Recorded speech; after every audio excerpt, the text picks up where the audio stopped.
نعم. أحسن الله إليكم. من أسئلة هذا السائل يقول: بالنسبة لأخذ الأشياء التابعة للمسجد مثلا سلم أو بيب ماء، حيث يأتي بعض الناس وعندهم أعمال في بيوتهم ويأخذون مثل هذه الأشياء من المسجد ويستخدمونها في احتياجاتهم، هل على الإمام إثم إذا أعطاهم هذه الأشياء أم يحق له الرفض؟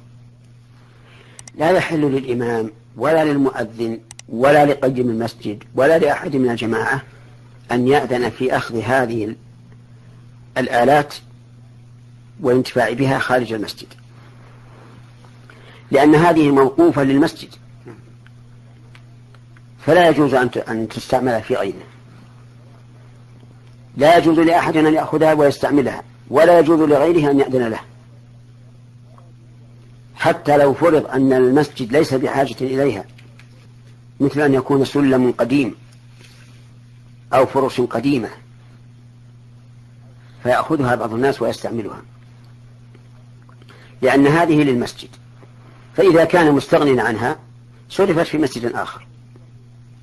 وأما أن يستعملها الناس لأغراضهم الشخصية فهذا حرام وفاعله آثم والعياذ بالله. أحسن الله إليكم وبارك فيكم. بسم الله الرحمن الرحيم. ويل للمطففين.